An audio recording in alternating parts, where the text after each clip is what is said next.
Rice సోదరులకు నమస్తే, welcome to our channel. ఈ రోజు మనం చూస్తున్నట్లయితే కృష్ణా జిల్లా నాగాలంక మండలం నాగాలంకలో అయితే ఉన్నాం. మనం చూస్తున్నట్టు కూడా కృష్ణా రివర్ అని చెప్పొచ్చు. ఈ నీళ్ళన్నీ కూడా సముద్రానికి బ్యాక్ వాటర్ గా అయితే పిలుస్తాం అనమాట. మనతో పాటు రఘు గారు ఉన్నారు. మనం చూడొచ్చు ఇంతకుముందు రఘు గారితో కూడా కొన్ని కేజ్ కల్చర్ ద్వారా అయితే మాత్రం పండు చేపల పెంపకాల గురించి అయితే వీడియో చేసాం. ఈ రోజు అసలు పూర్తి సమాచారాన్ని మరొకసారి అందించాలనే ఉద్దేశంతో ఈ రోజు ఈ వీడియో అయితే తీయడం అయితే జరుగుతుంది. ఇంకెందుకు ఆలస్యం, మన ఛానల్ చూస్తున్న వెంటనే సబ్స్క్రైబ్ చేయండి.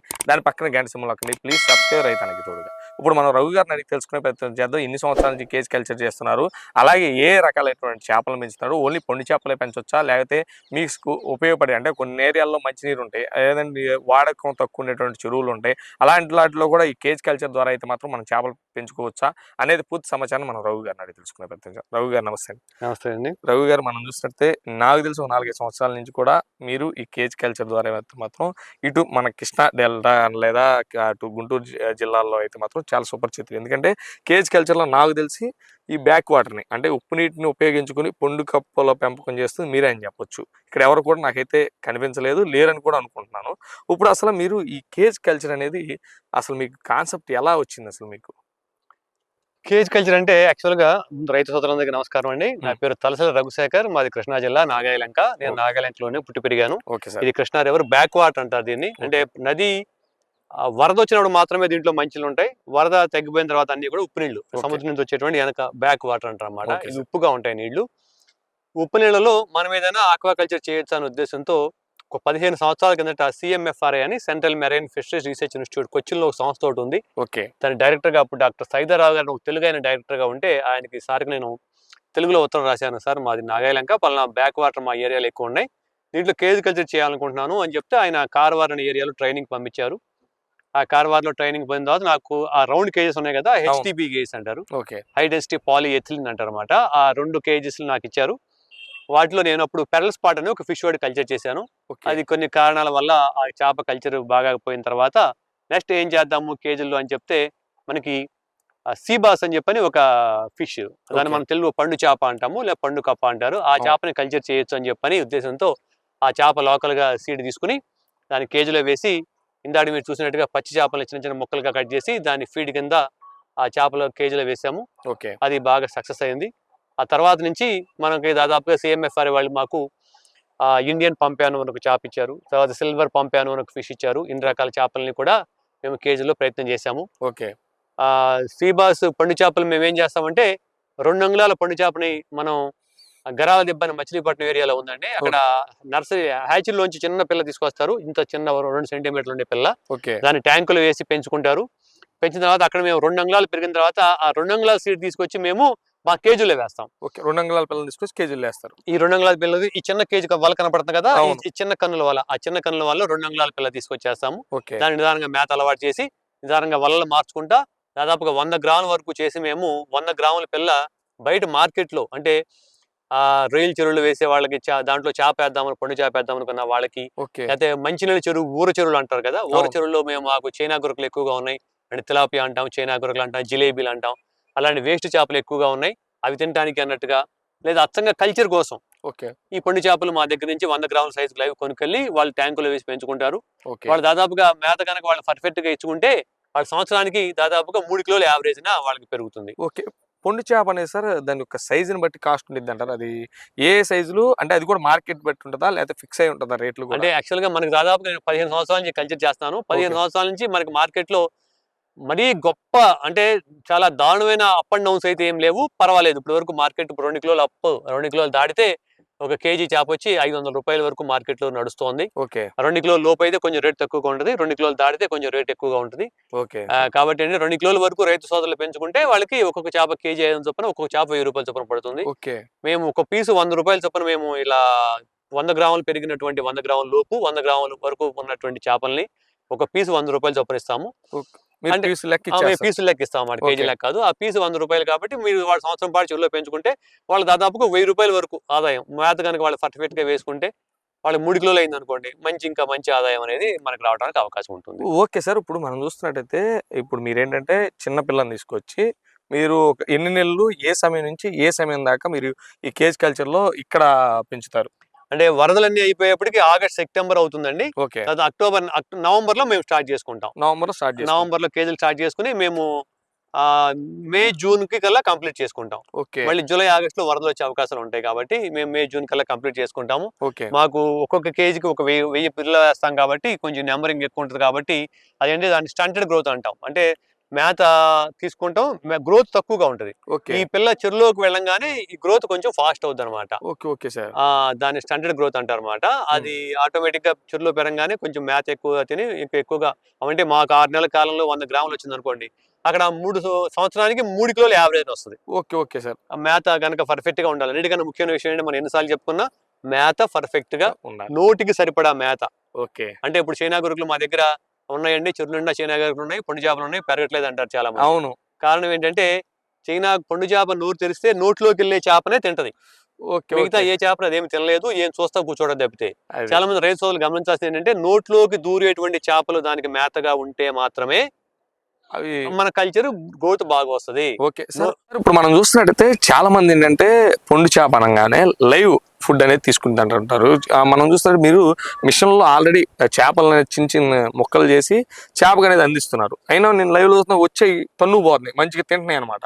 ఇప్పుడు మనం చెరువుల్లో చేపలు పెంచే వాళ్ళు ఇలా చేయకూడదు. కొంతమంది ఏమంటారంటే అలా చిత్త చేప ఎదగదు, రోగాలను బారిన పడతాయి, చేపలు తొందరగా చనిపోవటం అలా జరుగుతాయి అనేది. నేను లైవ్ ఎగ్జాంపుల్ ఏంటంటే మా ఊళ్ళో నాకు తెలిసినటువంటి ఒక రైతు మా ఊరు చెరువులు ఎలా తెరితే అవి 1 కేజీ 2 కేజీలు సైజ్ అవ్వగానే ఆటోమేటిక్గా 2 days లో చెరువు మొత్తం ఖాళీ అయిపోయింది, చనిపోయినాయి. అవి ఎందువల్ల జరిగినాయి అసలు? యాక్చువల్గా ఏంటంటే మేము కట్ చేసి వేసినటువంటి మేతలు ఏవైతే ఉంటాయో అవి కూడా చెరువులో చాలా మంది కట్ చేసి మేతలు వేస్తారు. పండు చేప బాగానే తింటది. పండు చేపలో వచ్చేటువంటి పెద్ద ప్రాబ్లం ఏంటంటే డిఓ ప్రాబ్లం.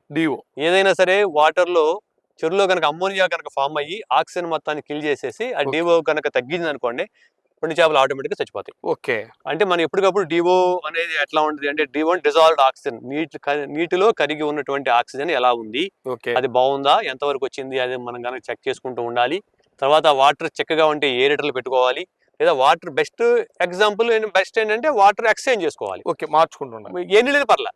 పండు చేపకి ఏంటంటే సున్నా అంటే తాగే నీళ్ళ దగ్గర నుంచి సముద్రం నీళ్ళ వరకు ఏ నీళ్ళలోనైనా ఏ చేప ఎటువంటి పరిస్థితులైనా చెరువు పండు చేప బతుకుతుంది. సార్ కొంతమంది ఏమంటుంటారంటే ఉప్పు నీటిలోని స్పీడ్ గా పెరుగుతాయి అని అయితే చెప్తుంటారు. మంచినీటికి ఉప్పు నీటికి తేడా ఉంటుందా పెరగడంలో? మన ఆంధ్రప్రదేశ్ లో దాదాపుగా మనం ఒక 100 కిలోలు పండు చేప పెరిగినాయి అనుకోండి ఆంధ్రప్రదేశ్ మొత్తం మీద. ఓకే. 80 కిలోలు మంచినీళ్ళలోనే పెరుగుతున్నాయి. 80 కేజీలు. ఓకే. ఒక 20 కిలోల మటుకు ఉప్పు నీళ్ళలో లోకల్ గా దొరుకుతాయి అన్నమాట. అంటే మీరు అర్థం చేసుకోండి ఎంత బాగా మంచినీళ్ళలో కల్చర్ చేస్తున్నారు అనేది. అంటే దీని పుట్టుగా దీని సాగు మొత్తం అంతా ఉప్పు నీళ్ళే. కాదు మంచినీళ్ళు కూడా అడాప్ట్ అవుతుంది. ఓకే. కాబట్టి మంచినీళ్ళు పెరగదు అనేది అమాయకత్వం. చాలా చాలా పెద్ద పెద్ద రిజర్వాయర్లోను, పెద్ద పెద్ద చేపల చెరువులోను, మంచినీళ్ళ చేపల చెరువులోను మంచినీళ్ళలోనే చేస్తున్నారు. ఎందుకంటే మంచినీళ్ళు పెంచడానికి కారణం ఏంటంటే ఇది తినేటువంటి ఆహారం తిలాపియా అనే చేపలు మంచినీళ్ళలో ఎక్కువ బాగా పెరుగుతాయి. ఓకే.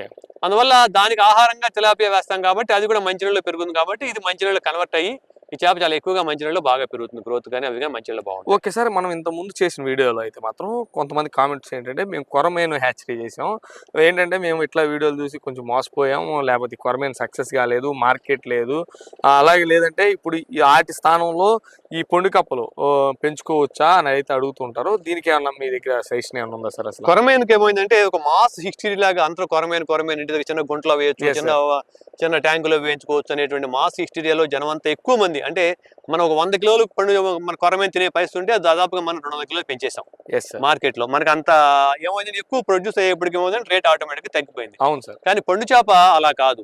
పైగా కొరమేను అనేది మంచి నీళ్ళలో లైవ్ అనేది ఎప్పుడు ఎక్స్పోర్ట్ చేయాలి. అవును సార్. లైవే దాని ఫిష్ ఇంట్రెస్ట్ చేస్తారు, డెడ్ పెద్దగా ఇంట్రెస్ట్ చూపించరు. అవును సార్. కానీ పండు చేప డెడ్ తింటారు. అంటే ఇక్కడి నుంచి మనం హౌరా లాంటి ఇతర రాష్ట్రాలకి, కలకత్తాకి, అస్సాంకి, గౌహతికి, ఢిల్లీకి, మద్రాస్కి రకరకాల ఏరియాలోకి వెళ్ళా ఈ పండు చేపలు ఎక్స్పోర్ట్ ఉంటుంది. పండు చేపలు చాలా ఇంట్రెస్ట్ గా తింటారు. దాంట్లో సింగిల్ బోన్ ఉంటుంది, ఎటువంటి స్మెల్ బ్యాడ్ స్మెల్ రాదు. అది ఫ్రైకి పులుసుకి 2 రకాలుగా చాలా బాగుంటది.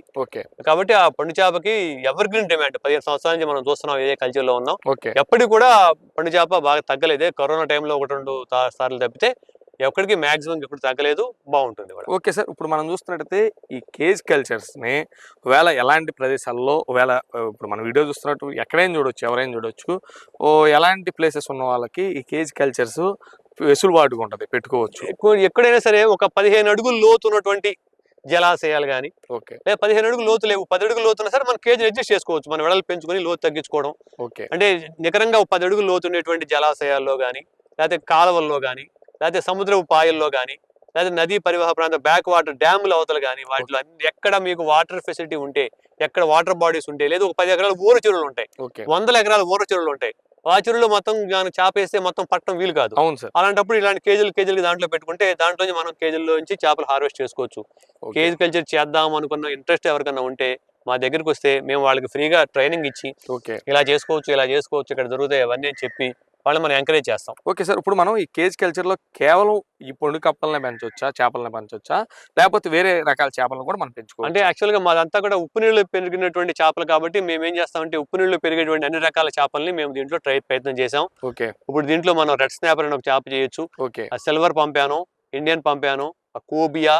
తర్వాత లేటెస్ట్ గా మేము ఏం చేసామంటే లోకల్లో దొరికేటువంటి సీడ్ ట్రవెల్లీ అని, జైంట్ ట్రవెల్లీ అంటాము, దాన్ని బండపార అంటారు. ఆ చేపను కూడా మనం హెచ్డిపి కేజీలో మనం ప్రయత్నం చేసాము. అట్లా కాబట్టి ఉప్పు నీళ్ళలో పెరిగి ఎటువంటి చేపనైనా అటు ఫీడ్ ఆహారంగా తీసుకుని మినిమం 200 రూపాయలు కేజీ దాటితే ఎటువంటి ఆ రేటు ఎటువంటి చేపనైనా మనం కల్చర్ గా చేసుకోవచ్చు. Okay sir. ఇప్పుడు మనం పొండు చేపలకు మీరు ఏ టైమ్స్ లో ఫుడ్ అనేది ఇస్తున్నాం? మేము యాక్చువల్గా ఏంటంటే 3 పూట్ల మేత ఇస్తాము, ఉదయం పూట, మధ్యాహ్నం పూట, సాయంకాలం పూట. ఇప్పుడు బాగా ఎండలు ఎక్కువగా ఉన్నాయి కాబట్టి మధ్యాహ్నం పూట డిస్టర్బ్ చేయడం దేనికని చెప్పని 2 పూటలుగా ఉదయం సాయంకాలం మాత్రమే ఫీడింగ్ ఇస్తున్నారు. Okay sir. లాస్ట్ గా మిమ్మల్ని ఎప్పుడైతే ఇబ్బంది పెట్టినాం, ఇప్పుడు మనం ఈ కేజ్ కల్చర్ లో మీకు అన్ని లాభాలు రావు, అంతా నష్టం రాదు. ఈ లాభ నష్టాల్లో ప్రత్యేకంగా మీకు నష్టాలు అనేది ఏమేమి గమనించారు వీటిలో? ఇప్పుడు ఇంత మటుకు కేజ్ కల్చర్ మొదలు పెట్టిన తర్వాత నాకు ఎప్పుడు నష్టం అనేది రాలేదు. కాదు ఏంటంటే ఇప్పుడు అన్ఎక్స్పెక్టెడ్ గా ఫ్లడ్ వచ్చినా, అన్ఎక్స్పెక్టెడ్ గా మంచినీళ్ళు అయిపోయి మొత్తం ఈ ప్రవాహానికి చేపలు ఈ ప్రవాహాలు కొట్టుకుపోతున్న లాంటివి ఉన్నా, అలాంటి సందర్భంలోనూ లేదా ఏదన్నా మాస్ గా చేపలు డ్యామేజ్ అయ్యే సందర్భం ఏదన్నా ఉందంటే అటువంటి పరిస్థితుల్లో మాత్రమే మనకి ఏదన్నా కేజీలకు ఇబ్బంది అవుతుంది తప్పితే విడిగా మనకి ఎప్పుడు కూడా కేజీలకు ఇబ్బంది అవ్వలేదు. మనకి వాటర్ ఇప్పుడు ఫ్రెష్ గా ఉంటుంది, వాటర్ ప్రవాహం అటు ఇటు తిరుగుతూ ఉంటాయి కాబట్టి నీళ్ళకి డివో ప్రాబ్లం కూడా రాదు. మనం మెయింటెనెన్స్ తప్ప ఈ వల్ల ఎక్స్చేంజ్ చేయలేకపోతే అలాంటి పరిస్థితి ఏదైనా ఉంటే తప్పితే ఎనీ టైం మన కేజ్ కల్చర్ ఎప్పుడు కూడా లాభదాయకంగానే ఉంటుంది. Okay sir. రఘు గారు, ఇప్పుడు వేళ కానీ మన వీడియోలు చూస్తున్నటువంటి అంటే చేపలు పెంచేవాళ్ళు కానీ, రొయ్యలు కానీ, లేకపోతే పొండు కప్పలు పెంచే వాళ్ళకి కానీ ప్రత్యేకంగా మీ దగ్గర ఏమన్నా ఈ సీడ్ ఉంది కదా, ఇటు మీరు ఏ సమయంలో అమ్మగలరు ఒకవేళ కావాలి అంటే? మా దగ్గర పండు చేప సీడు ఇవాళ నుంచి మనం అమ్మడానికి ప్రయత్నం చేయొచ్చు. మనకి దాదాపు ఒక పిల్ల 100 గ్రాముల లోపు అంటే 70 గ్రాములు 80 గ్రాముల పైనుంచి 100 గ్రాముల వరకు దొరికేటువంటి పండు చేపలు ఉన్నాయి. మేము ఒక్కొక్క పిల్ల 100 రూపాయల చొప్పున మార్కెట్ కి ఇస్తాము. వాళ్ళే వచ్చి మా దగ్గర కొనుక్కెళ్ళాలి. వాళ్ళే డ్రమ్ములు, ఆక్సిజన్ సిలిండర్లు తీసుకొచ్చి ట్యాంకులు తీసుకొస్తే మేము లెక్క పెట్టిస్తాము. వాళ్ళు తీసుకెళ్లి వాళ్ళ చెరువులో కనుక పెట్టుకోగలిగితే వాళ్ళకి మంచి ఆదాయం ఉండడానికి అవకాశం. Okay sir. ఇంకొక లాస్ట్ క్వశ్చన్ నాది.